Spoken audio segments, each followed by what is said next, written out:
Merhaba arkadaşlar, örgü kanalıma hoş geldiniz. Minik erkek bebeklerimiz için kolay ve güzel tığ işi yelek yaptım. Bugün bu yelek anlatımını sizlerle paylaşmak istiyorum. Ben bugün bu yelek anlatımını 0-3 ay arası bir bebek ölçüsüne göre yapıyorum. Ama siz bu yeleği daha büyük çocuklarınız için de yapabilirsiniz. 1, 2, 3, 4, 5 yaş, her yaş çocuklarınız için yapabilirsiniz arkadaşlar. Yakadan düğmeli yaptım. Bakın 3 düğme yaptım. Buraya 3 düğme iliği yaptım. Karşısına 3 tane düğme diktim. Yelek örgüsüne yakadan zincir yaparak başlıyoruz. Ben bugün 0-3 ay için yapıyorum dedim. Bu şekilde bir arttırma yaptım arkadaşlar. Siz benimle aynı sayıda başlayıp bu arttırma sırasını benim yaptığımdan bir sıra fazla yaparsanız 3-6 ay arası bebekleriniz için olur. Bu arttırma sırasını benim yaptığımdan 2 sıra fazla yaparsanız 6-12 aylık bebekleriniz için olur. 1-2 yaş arası çocuklar için yapmak istiyorsanız bu başlama sayısını daha fazla başlamanız gerekir arkadaşlar. Bu ön bölümleri benim yaptığımdan bir yarım trabzan fazla yaparsınız. Kol ve arka bölümleri de ikişer yarım trabzan fazla yaparsanız 1-2 yaş arası çocuklarınız için olur. Ben 3 düğme yaptım. Siz tercihinize göre bunu 4-5 düğmeli olarak yapabilirsiniz arkadaşlar. Bakın açık olarak görelim. Arka görüntüsü bu şekilde. Örgünün ters tarafının görüntüsü de bakın bu şekilde. Yelek örgüsünde iplik olarak ben bugün yeşil ve bu renk bir iplik kullandım. Kullandığım iplik üzerinde 100 gram iplikte 240 metre var. 1,5 adet iplik kullandım. İkinci yumaktan bu kaldı arkadaşlar. Biraz kalın bir iplik arkadaşlar. Bakın şu şekilde biraz kalın bir iplik. Siz daha ince iplik kullanıyorsanız bir yumak iplik yeterli. Diğer renk olarak da ben bugün bu renk ipliği kullandım. Siz tercihinize göre her marka iplik ve renklerini kullanarak bu yelek örgüsünü yapabilirsiniz. İplik markası söyleyemiyorum arkadaşlar. Buradan iplik markası söylememiz yasak. Ben tığ olarak bugün iplik kalın olduğu için 6 numara 3,5 milimetre tığ kullandım. Elime sıklığına göre bu tığı kullandım. Yumuşak bir örgü elde ettim arkadaşlar. Bakın benim elim çok sıkı değil. Sizin eliniz sıkıysa bu kalınlıkta bir iplik için bu numaralı tığ biraz sert yapar arkadaşlar. 4-4,5 milimetre tığları kullanırsanız çok güzel olur. Dediğim gibi siz her marka iplik ve renkleri kullanarak bu yelek örgüsünü yapabilirsiniz. Ölçülerini videonun sonunda ölçüyorum. Oraya bakabilirsiniz arkadaşlar. Tekrar ölçerek zaman geçirmeyelim. 0-3 ay arası bebek için yaptım. İplik tığı hazırlayalım. Hep birlikte bu kolay ve güzel tığ işi yelek örgüsüne başlayalım. Örgü kanalıma abone değilseniz abone olmayı unutmayın lütfen. Örgü kanalıma abone olmak ücretsiz. Örgü kanalıma ücretsiz abone olup orada bulunan zil şeklini dokunarak açık yaparsanız kanalıma video yüklediğim zaman ilk önce size bildirim gelir. Örgülerimden herkesten önce sizin haberiniz olur. Hepinize kolay gelsin. İyi çalışmalar.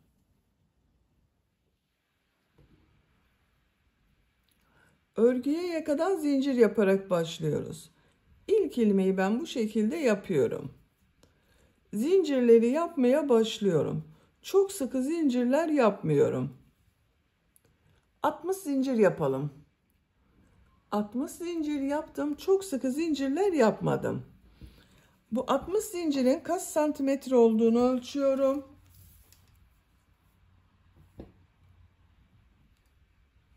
28 santimetre zincir uzunluğu var arkadaşlar.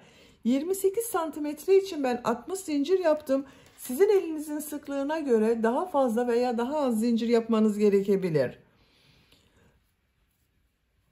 2 zincirde dönüş için yapıyorum. Bu sırada yarım trabzanlar yapacağız. Ön, arka ve kol bölümlerini de belirleyeceğiz arkadaşlar. Tığ üzerine iplik alıyorum. 2 ilmek atlıyorum. 3. ilmeğe yarım trabzan yapıyorum. Yarım trabzanı bilmeyen arkadaşlar için gösteriyorum. Bakın tığ üzerine iplik alıyorum. Tığ ilmeğe takıyorum. İplik alıp çektim. Tığ üzerinde 3 ilmek var. Üçünün içinden bir defa da çekiyorum. Tekrar tığ üzerine iplik alıyorum. 3 ilmek var. İplik alıyorum. Üçünü içinden bir defa da çekiyorum.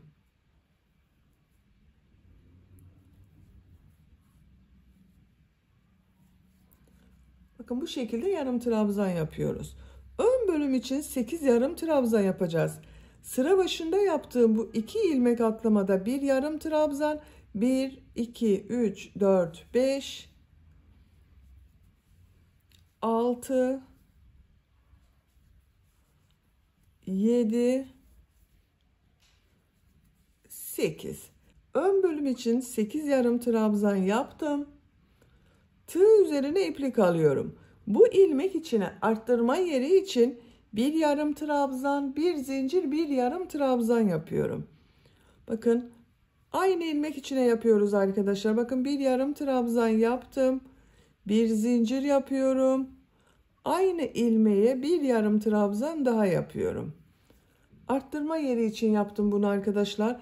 Kol bölümü için 12 yarım trabzan yapıyorum. 1, 2, 3, 4, 5, 6, 7, 8, 9, 10, 11, 12. Bakın kol için 12 yarım trabzan yaptım. Bu ilmeği arttırma yeri için bir yarım trabzan, bir zincir, bir yarım trabzan yapıyorum.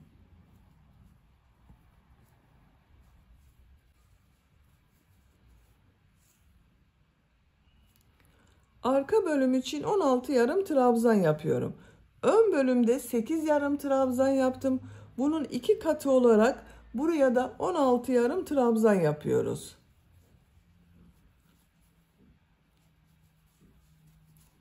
...16 yarım trabzanı yapalım. Arka bölüm için 16 yarım trabzan yaptım. Tığ üzerine iplik alıyorum. Bu ilmeği arttırma yeri için bir yarım trabzan, bir zincir, bir yarım trabzan yapıyorum.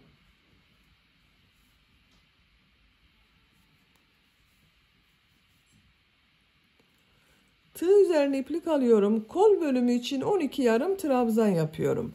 Bu kol bölümünde bakın 12 yarım trabzan yaptım. Buraya da 12 yarım trabzan yapıyorum.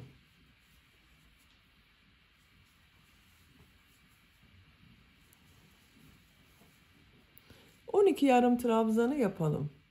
Kol bölümü için 12 yarım trabzan yaptım. Tığ üzerine iplik alıyorum. Bu ilmeği arttırma yeri için bir yarım trabzan, bir zincir, bir yarım trabzan yapıyorum. Ön bölüm için 8 yarım trabzan yapıyorum. Bakın bu ön bölümde 8 yarım trabzan ile başladım. Sıra sonunda da ön bölüm için 8 yarım trabzan yapıyorum. 1, 2, 3, 4, 5, 6, 7, 8. 8 yarım trabzan yaptım. Bakın bu sırada yaka bölümlerini ayırdık arkadaşlar. Ön bölümler için 8 yarım trabzan yaptım. Kol bölümleri için 12 yarım trabzan yaptım. Arka bölüm için de 16 yarım trabzan yaptım. Arttırma yerlerinde bir yarım trabzan, bir zincir, bir yarım trabzan yaptım. Bakın 1, 2, 3, 4 yerden arttırmalar yapacağız. Siz bunu 1 yaş çocuk için yapıyorsanız 8 zincir fazla başlayabilirsiniz. Ön bölümler için bir yarım trabzan, Kol bölümleri için ikişer yarım trabzan, arka bölüm için de 2 yarım trabzan fazla yapabilirsiniz. İkinci sıradayım. Bir zincir yapıyorum, örgüyü çeviriyorum. Yine yarım trabzan yapıyorum. Bakın, yarım trabzanı şu şekilde yapıyorum arkadaşlar. 2 ilmeği birlikte yapmıyorum. Burada 2 ilmek görünüyor. Bu ilmeği bakın tığ takıyorum. Yarım trabzan yapıyorum. Bakın, ilmekten alarak yarım trabzan yapıyorum. Bir ilmekten alıyorum.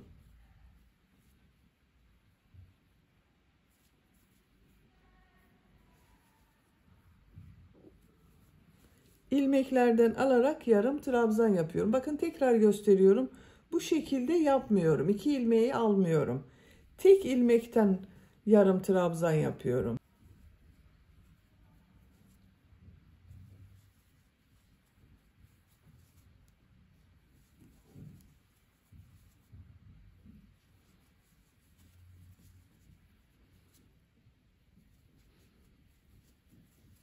Bakın, bir zincire kadar yarım trabzan yaptım. 1, 2, 3, 4, 5, 6, 7, 8, 9 yarım trabzan yaptım. Bu bir zincir üzerine arttırma yeri için bir yarım trabzan, bir zincir, bir yarım trabzan yapıyorum.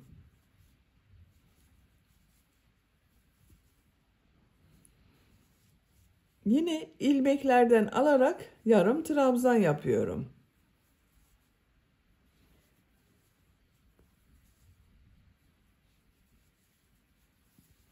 Arttırma yerine kadar devam edelim. Arttırma yerine kadar yarım trabzan yaptım.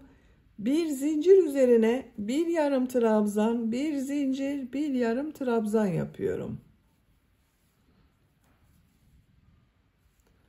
Yine ilmeklerden alarak yarım trabzan yapmaya devam ediyorum bakın.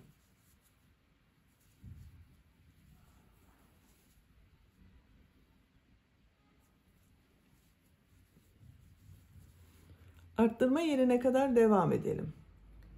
Arttırma yerine kadar yarım trabzan yaptım. Bir zincir üzerine bir yarım trabzan, bir zincir, bir yarım trabzan yapıyorum. İlmekten alarak yarım trabzan yapıyorum.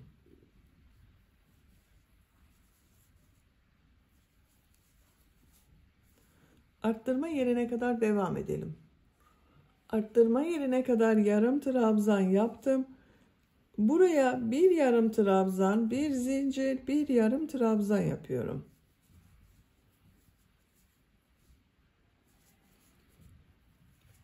Ön bölümde yarım trabzanlar yaparak devam ediyorum. Bakın, yine ilmekten alarak yapıyorum.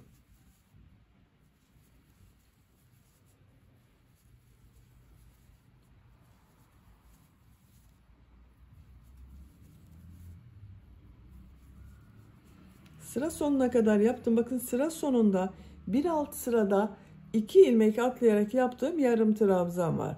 Şu şekilde batıyorum, yarım trabzan yapıyorum. Bir zincir yapıyorum, örgüyü çeviriyorum. İlk ilmeğe bakın, ilmekten alarak yarım trabzan yapıyorum. Diğerlerinde aynı şekilde ilmeklerden alarak yarım trabzan yapıyorum.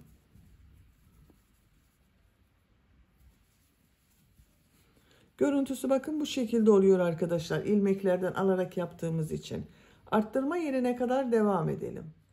Arttırma zincirine kadar ön bölümde yarım trabzanları yaptım. Kaç yarım trabzan yaptığımı sayıyorum. Bakın, 2, 4, 6, 8, 10 yarım trabzan oldu. Arttırma yerine bir yarım trabzan, bir zincir, bir yarım trabzan yapıyorum. Bütün arttırmaları bir yarım trabzan, bir zincir, bir yarım trabzan şeklinde yapıyoruz. İlmekten alarak yarım trabzan yapıyorum. Buraya kadar devam edelim. Bu arttırma yerine bir yarım trabzan, bir zincir, bir yarım trabzan yapalım. Diğerlerini ilmeklerden alarak yarım trabzan yapalım. Bütün arttırma yerlerinde bir yarım trabzan, bir zincir, bir yarım trabzan yapıyoruz. Sıra sonuna kadar devam edelim. Sıra sonuna kadar tamamladım. Son trabzanı şu 2 ilmeği birlikte alarak yapıyorum. Ön bölümlerin daha düzgün görünmesi için bu şekilde yapıyorum bakın. 3 sırayı tamamladık. Görüntüsü bakın bu şekilde oldu. 4. sıradayım. Bir zincir yapıyorum. Örgüyü çeviriyorum. Yine ilmeklerden alarak yarım trabzan yapıyorum.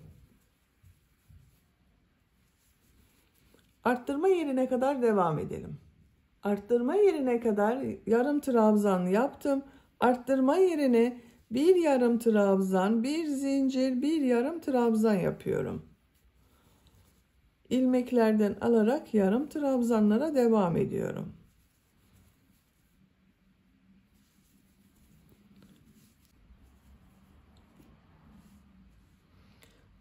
Yaka bölümünde arttırmalar bu şekilde devam edecek.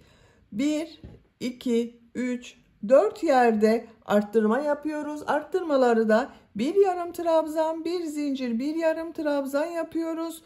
Diğer ilmeklerden alarak yarım trabzan yapıyoruz. Yapacak olduğunuz çocuğun büyüklüğüne göre bu arttırma yerlerinde arttırmalar yaparak yakanın örgüsüne devam edelim. Yaka arttırma sırasını arttırmalar yaparak yapacağım ölçüye göre tamamladım. Her sırada bir yarım trabzan, bir zincir, bir yarım trabzan yaptım. Kaç sıra yaptığımı sayıyorum. 1, 2, 3, 4, 5, 6, 7, 8, 9, 10, 11, 12 sıra oldu. Santimetre olarak ölçüyorum. 9 santimetre yükseklik var. Benim yapacağım ölçü için bu yeterli. Siz küçük olsun istiyorsanız bir sıra eksik yapabilirsiniz veya büyük olmasını istiyorsanız bu arttırma sırasını 1-2 sıra devam edebilirsiniz. O zaman yaptığınız örgü daha büyük olur arkadaşlar. Bir zincir yapıyorum, örgüyü çeviriyorum. Bu sıradan itibaren kol bölümünü gövde bölümünden ayırıyorum. Artık örgüye gövde örgüsüyle devam edeceğiz. İlk ilmeği bakın ilmekten alarak yarım trabzan yapıyorum. Diğer ilmekleri de ilmekten alarak yarım trabzan yapıyorum.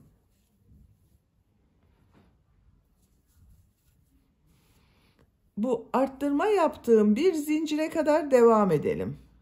Arttırma yapacağım yere kadar yarım trabzan tamamladım. Buraya kadar benim arkadaşlar 20 yarım trabzan oldu. 9 yarım trabzan ile başladım. Bu son sırada bakın 20 yarım trabzan yaptım. Bu bir zincir üzerine ön bölüm için 2 yarım trabzan yapıyorum. Kol altı için bir zincir yapıyorum. Tığ üzerine iplik alıyorum. Kolda bulunan bütün ilmekleri atlıyorum. Kol ile arka bölümü ayıran bu arttırma zinciri üzerine arka bölüm için 2 yarım trabzan yapıyorum. Diğer ilmeklere bakın. İlmekten alarak yarım trabzan yapıyorum.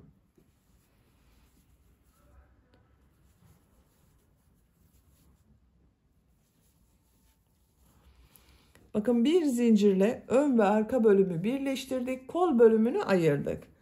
Bu arttırma zincirine kadar devam edelim. Arttırma zincirine kadar arka bölümde yarım trabzan tamamladım. Bu zincir üzerine arka bölüm için 2 yarım trabzan yapıyorum. Kol altı için bir zincir yapıyorum. Bakın bu zinciri çok sıkı yapmıyorum. Tığ üzerine iplik alıyorum. Kolda bulunan bütün ilmekleri atlıyorum. Ön ile bakın kol bölümünü ayıran bu arttırma zinciri üzerine ön bölüm için 2 yarım trabzan yapıyorum. Diğer trabzanları ilmekten alarak yarım trabzan yapıyorum. Bakın diğer kol bölümünde ayırdım arkadaşlar. Bir zincir ile arka bölüm ile ön bölümü birleştirdim. Sıra sonuna kadar devam edelim. Sıra sonuna kadar tamamladım. Son ilmeğe yarım trabzan yaptım. Bu sırada gövde bölümünü kol bölümünden ayırdım. Bakın kol altında birer zincir yaptım. Ön ve arka bölümleri birleştirdim.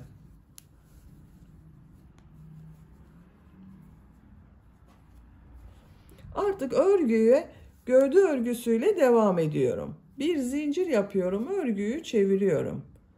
İlk ilmeğe ilmekten alarak yarım trabzan yapıyorum. Diğer ilmeklere yarım trabzan yaparak devam ediyorum. Bu kol altında bir zincir yaptığım zincire kadar devam edelim. Kol altına kadar yarım trabzan tamamladım. Kol altı için buraya bir zincir yaptım. Onun üzerine bir yarım trabzan yapıyorum.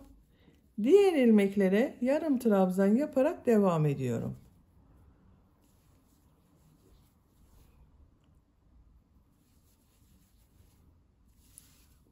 Buraya kadar devam edelim. Buraya kadar yarım trabzanları yaptım. Bir zincir üzerine bir yarım trabzan yapıyorum. Diğer ilmeklere yarım trabzan yaparak devam ediyorum.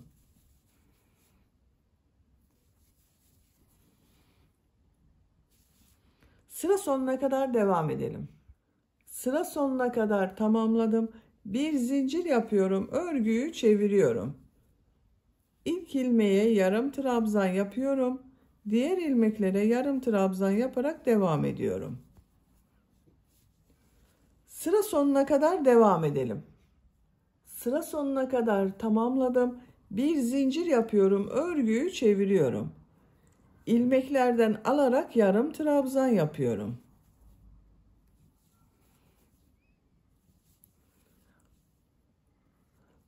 Örgü bu şekilde devam edecek arkadaşlar. Bakın görüntüsü böyle oldu. Gövde bölümünün örgüsünü yapacak olduğunuz çocuğun büyüklüğüne göre bu sıraları tekrarlayarak tamamlayalım. Gövde örgüsünü yapacağım ölçüye göre ben tamamladım arkadaşlar. Kaç sıra yaptığımı sayıyorum. Bakın bu kol ayrımı yaptığım sıradan sonra sayıyorum. 1, 2, 3, 4, 5, 6, 7, 8, 9, 10, 11, 12, 13, 14, 15, 16 sıra. Kabarık olan yerleri sayıyorum. Bakın 1, 2, 3, 4, 5, 6, 7, 8. Benim yapacağım ölçü için bu yükseklik yeterli. Santimetre olarak ölçüyorum. 13 santimetre yükseklik var. Siz daha büyük yapmak istiyorsanız 1-2 sıra devam edebilirsiniz. Ben burada bitirdim. Bakın iplik ucu burada. İpliği kesmiyorum. Ön pattada yarım trabzan yaparak devam ediyorum. Tığ üzerine iplik alıyorum. Aynı ilmeğe yarım trabzan yapıyorum. Diğer ilmeklere yarım trabzan yaparak devam ediyorum.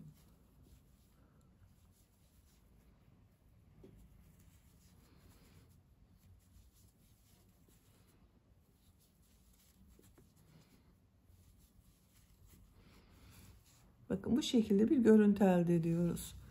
Sıra sonuna kadar devam edelim. Yarım trabzan yaparak bakın sıra sonuna kadar tamamladım. İpliği kesiyorum. Ben kestim arkadaşlar şu şekilde. Bakın daha düzgün bir görüntü elde ettik. Diğer ön patta da burada yaptığım gibi yarım trabzan sırası yapıyorum. Yakanın bu ucundan başlıyorum bakın.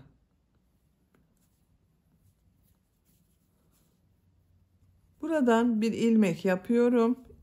İsterseniz ipliği bağlayabilirsiniz. Zincir yaptım, sağlamlaştırdım. Tığ üzerine iplik alıyorum.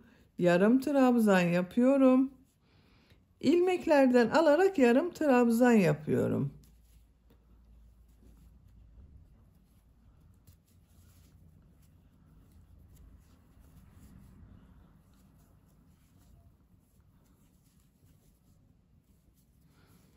Her sıraya bir yarım trabzan yapabilirsiniz. Eliniz sıkıysa aralara da bir yarım trabzan yapabilirsiniz arkadaşlar.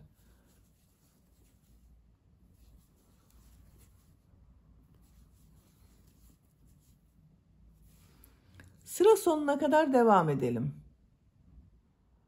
Diğer ön patta yarım trabzan yaparak bakın sıra sonuna kadar tamamladım.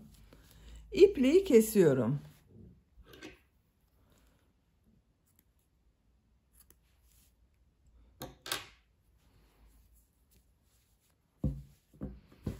Bakın arkadaşlar, bu şekilde oldu.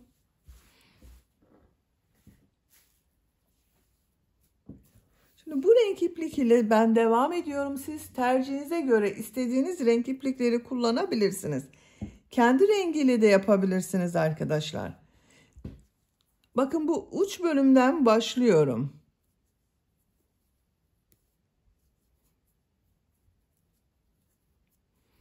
Buradan bir ilmek yapıyorum.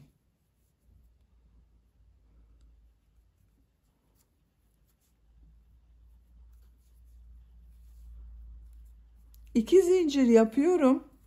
Bu iki zincirde bir trabzan oluyor arkadaşlar. Bunun devamı olarak arttırmayı bakın çevresini yaptıktan sonra burada sıra sonunda yapacağız. İlk trabzan düz taraftan boşluktan alıp trabzan yapıyorum. Ters taraftan boşluktan alıp trabzan yapıyorum. Bir düz bir ters boşluktan alarak trabzan yapıyorum. Bakın şu şekilde tığı boşluğa takıyorum. İki defa da çıkardığım trabzan yapıyorum. Ters taraftan boşluktan alıp trabzan yapıyorum. Düz taraftan bakın şu şekilde tığı boşluğa takıyorum, trabzan yapıyorum.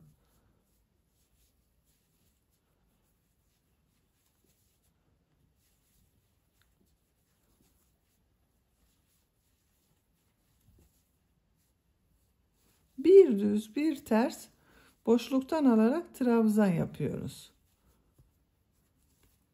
Bakın görüntüsü bu şekilde oluyor. Sıra sonuna kadar devam edelim. Sıra sonuna kadar bir düz bir ters boşluktan aldım, trabzan yaptım. Bu ön patta da bir düz bir ters devam ediyoruz. Bakın bu köşelerde arkadaşlar yuvarlak olması için arttırma yapıyoruz. Bakın en son düz taraftan boşluktan aldım, trabzan yaptım. Bu ilmek içine 3 trabzan yapıyorum. 1 2 3. Bakın bu trabzanı düz taraftan boşluktan alıp trabzan yapıyorum. Yaptığımız bu 3 trabzanı bakın. Bu yaptığım trabzan düz taraftan boşluktan aldım, trabzan yaptım. İlk trabzanı ters taraftan alacağız. Ortadaki trabzanı düz taraftan alacağız. Bu trabzanı da ters taraftan alacağız. Bakın bunu da düz taraftan boşluktan aldım, yaptım. Ters taraftan boşluktan alıp trabzan yapıyorum. Düz taraftan boşluktan alıp trabzan yapıyorum. Bir düz bir ters boşluktan alarak trabzan yapıyorum.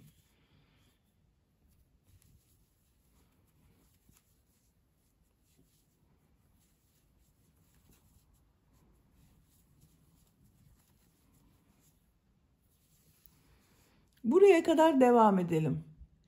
Yaka başlangıcına kadar bir düz bir ters boşluktan aldım, trabzan yaptım. Burada bakın en son ters taraftan boşluktan aldım, trabzan yaptım. Buraya bakın bu ilmek içine 2 trabzan yapıyorum. Bakın bu düz taraftan, ters taraftan, düz taraftan, ters taraftan. Yaka başlangıcındaki bu trabzanı düz taraftan boşluktan alıp trabzan yapıyorum. Ters taraftan boşluktan alıp trabzan yapıyorum. İplik ucunda bakın içinde tutuyorum. Yaka çevresinde de bir düz bir ters boşluktan alarak trabzan yapıyorum.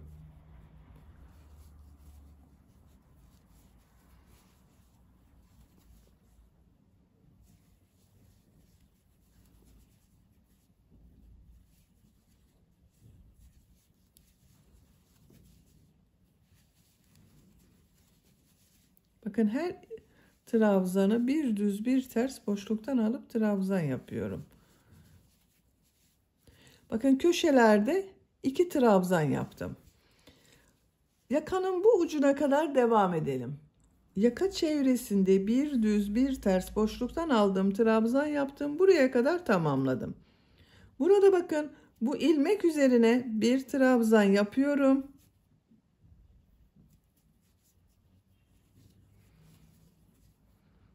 Bu ilmeğe bir trabzan yapıyorum. Bakın bu düz taraftan arkadaşlar, ters taraftan, düz taraftan, ters taraftan boşluktan alıp trabzan yapıyorum. Bakın 2 trabzan yaptım. Bu trabzanı düz taraftan boşluktan alıp trabzan yapıyorum.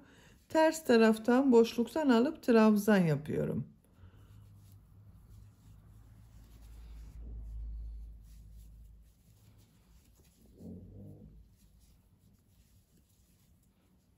Bakın buraya da 2 trabzan yaptım. Sıra sonuna kadar devam edelim. Sıra sonuna kadar bir düz bir ters boşluktan aldım, trabzan yaptım. En son bakın düz taraftan boşluktan aldım, trabzan yaptım. Bu ilmek içine bakın ters taraftan yapacağım trabzanı yapıyorum 1. Düz taraftan yapacağım trabzanı yapıyorum 2. Sıra başında yaptığım bu 2 zincir ile ilmek kaydırma yaparak sırayı birleştiriyorum. Bu 2 zincirde ters tarafta görünen trabzan olacak. Bakın görüntüsü bu şekilde oldu arkadaşlar. Artık başka arttırma yapmıyoruz. Bakın köşelerde arttırmaları yaptık. 1, 2, 3, 4 köşede arttırmaları yaptık. Başka arttırma yapmıyoruz. Bu sıradan itibaren hepsini bir düz bir ters boşluktan yapıp trabzan yapacağız arkadaşlar. 2 zincir yapıyorum. İlk trabzan düz taraftan boşluktan alıp trabzan yapıyorum. Ters taraftan boşluktan alıp trabzan yapıyorum. Nasıl görüyorsam o şekilde boşluktan alarak trabzan yapıyorum.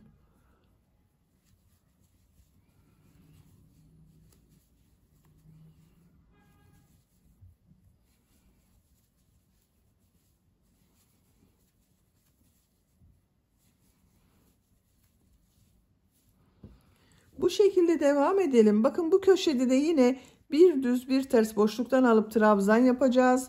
Ona göre ayarladık arkadaşlar. Bu kol ayrımı yaptığım bakın bu sıraya kadar, bakın buraya kadar nasıl görüyorsak o şekilde boşluktan alıp trabzan yapalım. Buraya kadar nasıl görüyorsam o şekilde boşluktan aldım, trabzan yaptım. Bakın köşelerde de bu şekilde bir görüntü elde ettim arkadaşlar. Bakın bu kol ayrımı yaptığım sıradan burada düz taraftan boşluktan aldım, bitirdim. Buraya ben 3 tane düğme iliği yapmak istiyorum. Bakın birisini buraya yapıyorum. Bu kol ayrımı yaptığım sıraya. İkincisini bu yaka başlangıcına yapıyorum. Üçüncüsünde ikisinin ortasına.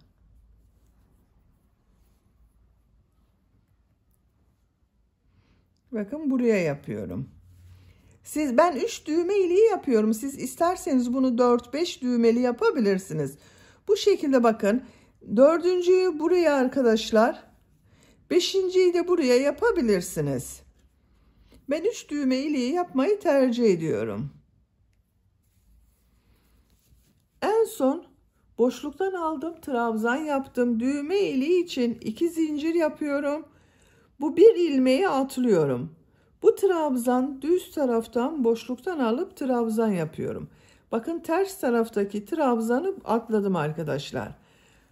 Diğerlerini nasıl görüyorsam o şekilde boşluktan alarak trabzan yapıyorum.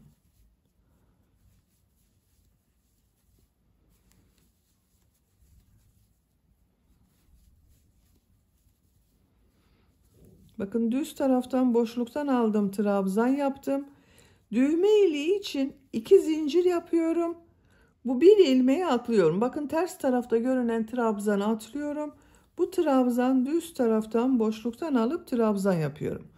Bu 2 düğme iliği arasına bakın 1, 2, 3, 4, 5, 6, 7 trabzan var. Bu iki düğme iliği arasına da 7 trabzan olması lazım arkadaşlar. Nasıl görüyorsam o şekilde boşluktan alarak trabzan yapıyorum.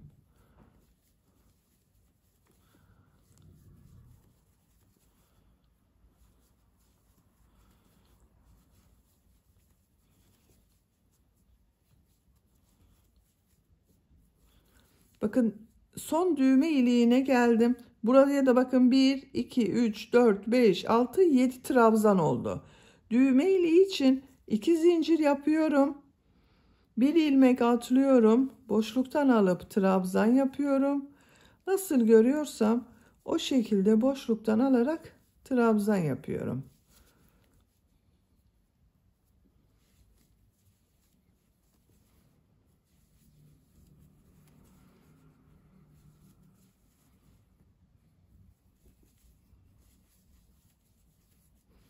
Bakın 3 düğme iliğinin yerini belirledik. Nasıl görüyorsam o şekilde boşluktan alıp trabzan yaparak devam edelim. Buraya kadar tamamlayalım. Sıra sonuna kadar tamamladım. En son bakın düz taraftan boşluktan aldığım trabzan yaptım. Bu ilk ilmek ile ilmek kaydırma yaparak sırayı birleştiriyorum.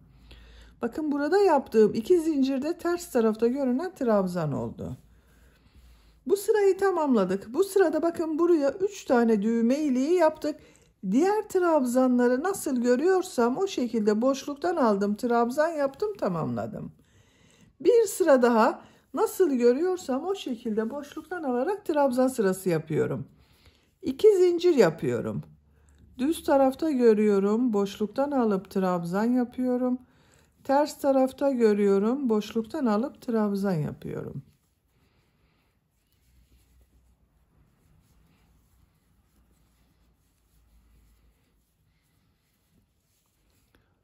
Nasıl görüyorsan o şekilde boşluktan alıp trabzan yaparak devam edelim. Bakın bu ilk düğme iliği yaptığımız buraya kadar tamamlayalım. Düğme iliğine kadar nasıl görüyorsam o şekilde boşluktan aldım, trabzan yaptım. Düğme iliği için yaptığım bu zincir üzerine bir trabzan yapıyorum. Bu trabzanı düz taraftan boşluktan alıp trabzan yapıyorum. Ters taraftan boşluktan alıp trabzan yapıyorum. Nasıl görüyorsam o şekilde boşluktan alıp trabzan yaparak buraya kadar devam ediyorum.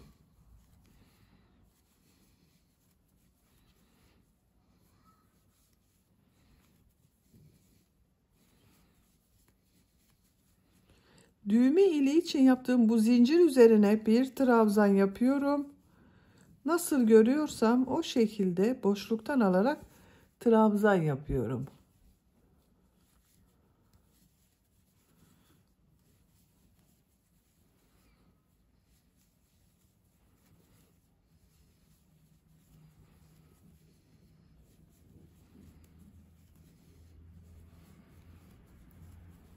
Düğme iliği için yaptığım zincir üzerine bir trabzan yapıyorum. Nasıl görüyorsam o şekilde boşluktan alarak trabzan yapıyorum.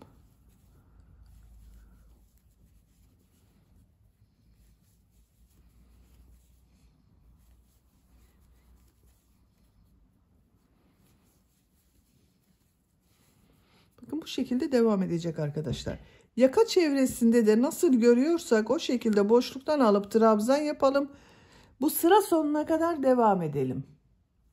Sıra sonuna kadar tamamladım. Son trabzanı düz taraftan boşluktan aldım, trabzan yaptım.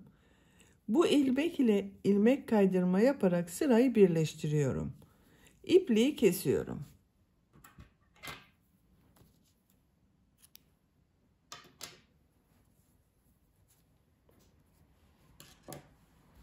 Bakın arkadaşlar bu şekilde oldu. Çok güzel oldu gördüğünüz gibi. Şimdi kol örgüsünü yapalım. Bu renk iplik ile kol altından başlıyorum.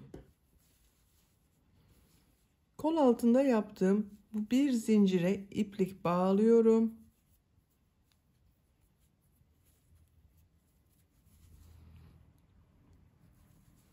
buradan bir ilmek yapıyorum. Bu arttırma yerine bir trabzan yapıyorum, yarım trabzan yapıyorum. İlmeklerden alarak trabzan yapıyorum.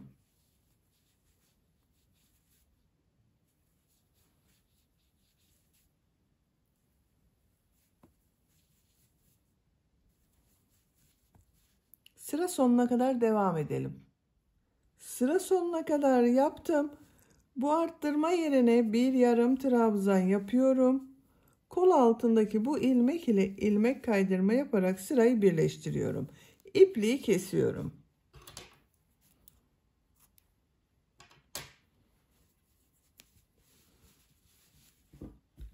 Şimdi bu renk iplik ile kol örgüsüne devam ediyorum.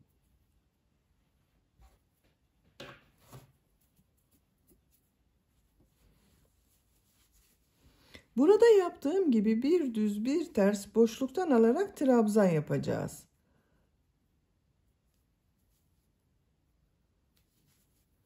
Bu ilmeğe iplik ucunu bağlıyorum.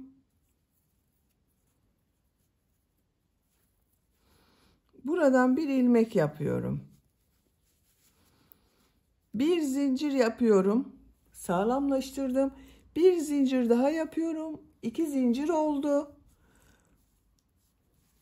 Bu ilk trabzanı düz taraftan boşluktan alıp trabzan yapıyorum.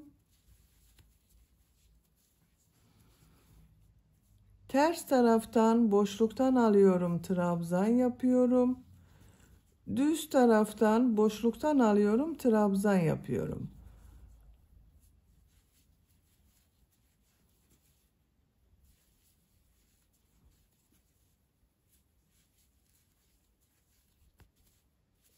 Sıra sonuna kadar devam edelim. Sıra sonuna kadar bir düz bir ters boşluktan aldım, trabzan yaptım. Görüntüsü bu şekilde oldu.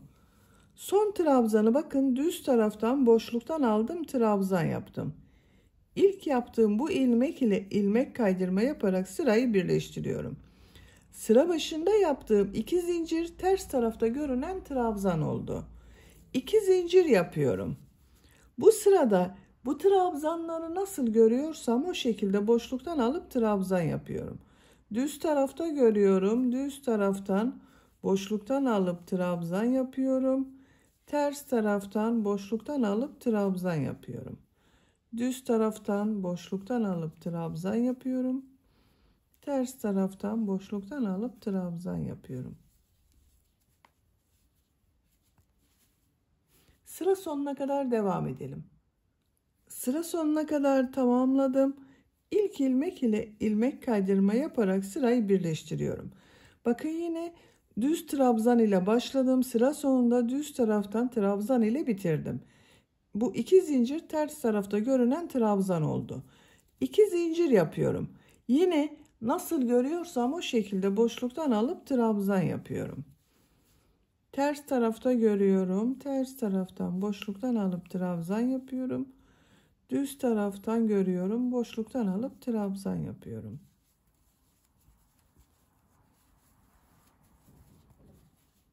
Sıra sonuna kadar devam edelim. Sıra sonuna kadar tamamladım. İlmek kaydırma yaparak sırayı birleştiriyorum. 1, 2, 3 sıra yaptım. İpliği kesiyorum.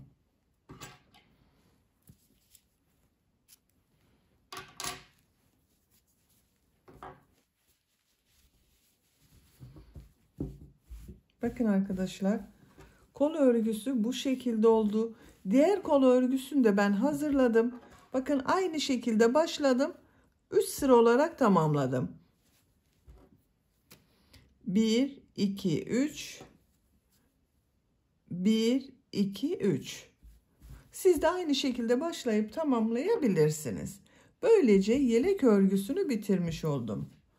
Örgünün ters taraf görüntüsü bu şekilde. Bakın arka görüntüsü de bu şekilde. Düğmelerini de dikip kullanabiliriz artık. Bakın düğme ilikleri yaptık. Buraya bunların tam karşısına birer tane düğme dikebiliriz. Bitmiş olarak size ölçülerini söylüyorum. kol altının buradan gövde genişliğini ölçüyorum. Bakın şu şekilde üst üste getirdim. 24 santimetre. Yüksekliğini ölçüyorum. Kol altından yükseklik 15 santimetre. Omuzdan tam yüksekliğini ölçüyorum. 27 santimetre. Ben bugün 0-3 ay arası bir bebek ölçüsüne göre yaptım. 3 aylık bebeğe çok güzel olur arkadaşlar.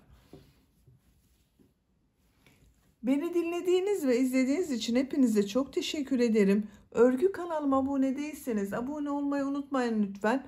Örgü kanalıma abone olmak ücretsiz. Örgü kanalıma ücretsiz abone olup orada bulunan zil şeklini dokunarak açık yaparsanız kanalıma video yüklediğim zaman ilk önce size bildirim gelir. Örgülerimden herkesten önce sizin haberiniz olur. İzlediğiniz videolarıma beğeni ve yorumlarınızı yaparsanız çok sevinirim arkadaşlar. Sizlerle yeni örgülerde görüşmek dileğiyle. Hoşça kalın, sevgiyle kalın.